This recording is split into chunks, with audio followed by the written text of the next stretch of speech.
Heyo, balik lagi Explore Riko. Kita lanjutin pembahasan Olimpiade Sains Nasional tingkat kabupaten bidang astronomi tahun 2022. Kita lanjut ke nomor 25 tentang radiasi Cherenkov. Eksperimen Hyper Kamiokande bertujuan mendeteksi partikel neutrino dengan menggunakan sejumlah besar air. Neutrino yang berinteraksi dengan elektron dapat menghasilkan radiasi Cherenkov dengan kecepatan partikel bermuatan lebih besar dari kecepatan cahaya di medium. Jika indeks refraksi air adalah 1,333, maka kecepatan radiasi Cherenkov lebih besar dari berapa? Oke, ada dua hal yang perlu kita pelajari. Pertama, kita kenalan dulu dengan eksperimen ini ya. Nah, udah aku ambil dari situs resminya Hyper Kamiokande langsung ya. Jadi percobaan ini adalah percobaan untuk mendeteksi neutrino. Neutrino itu apa? Neutrino itu partikel kecil yang susah untuk dideteksi sebetulnya. Jumlahnya banyak, tapi dia tidak berinteraksi dengan banyak hal. Jadi susah untuk dideteksi. Nah, ini adalah percobaan untuk mendeteksi itu. Letaknya di Jepang. Terus kita pelajari sedikit lebih dalam tentang percobaan ini.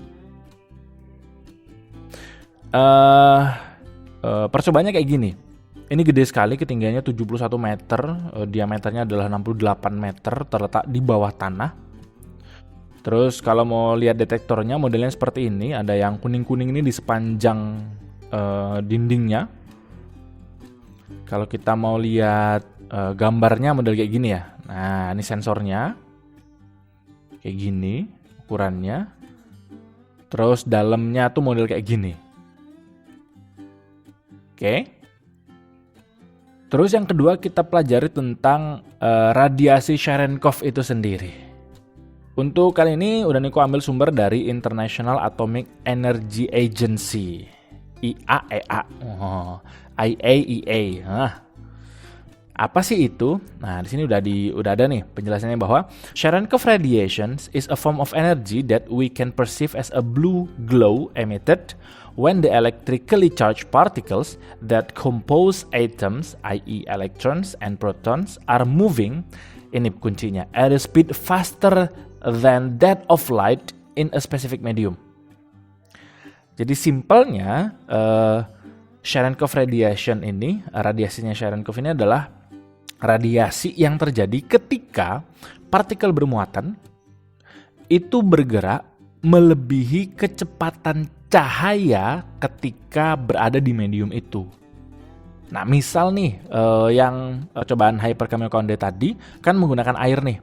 Seperti kita ketahui, cahaya itu melambat ketika melintasi medium tertentu. Di ruang hampa kan C tuh, kecepatan cahaya 3 kali 10 pangkat 8. Nah, ketika cahaya melewati air, bergerak di dalam air, maka kecepatan cahaya nggak nyampe segitu. Jadi misalnya dari tadi 3 kali 10 pangkat 8 misalnya nih ya, jadi 2 kali 10 pangkat 8 misalnya aja. Nah, ketika ada partikel bermuatan yang bergerak melebihi kecepatan cahaya di tadi, lebih dari 2 kali 10 pangkat 8 tadi, maka akan muncul radiasi. Nah, radiasi ini namanya adalah radiasi Cherenkov ini. Oke. Terus kita balik ke soal, kita ambil intinya aja. Yang diketahui cuma indeks bias nih. Nah, untuk menyelesaikan soal ini, teman-teman harus tahu dulu apa itu indeks bias. Indeks bias itu kan definisinya sebetulnya adalah perbandingan kecepatan cahaya di ruang hampa C dibandingkan dengan kecepatan cahaya di medium itu. Jadi kalau di air indeks biasnya adalah segini. Berarti perbandingan kecepatan cahaya di hampa dengan kecepatan cahaya di air adalah 1,33. Gitu ya. Nah, berarti kalau kita mau tahu kecepatannya berapa, V-nya berapa, ya berarti tinggal C per N. 1,33 ini sama dengan 4/3 lah ya. 4 dibagi 3 kan 1,33 nih. Tinggal kita cemplungin aja. Ini sama dengan C, ini adalah 4/3. Terus kita balik. Ini C dikali 3/4. Nah, seginilah kecepatan cahaya di air.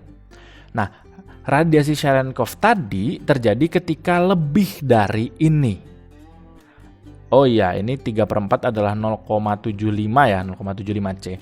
Maka jawabannya adalah yang B. Radiasi Cherenkov terjadi ketika kecepatan partikel bermuatannya lebih dari kecepatan cahaya di air, yaitu 0,75 C. Udah gini doang. Kayaknya soal tadi cukup mengerikan ya. Ada istilah radiasi Cherenkov, ada indeks bias lah, ada percobaan apa. Ternyata cuma kayak gini doang. Hehehe. Tapi tetap perlu ini ya, perlu pemahaman tentang ini sebetulnya, tentang indeks bias tadi ya. Nah, soal-soal setipe saya masukin ke playlist fotometri, cek aja. Yang bingung boleh langsung tanya. Yang mau dukung Udaniko bisa melalui traktir.id/udaniko. Itu aja dulu pembahasan kali ini, semoga bermanfaat. See you on the next number.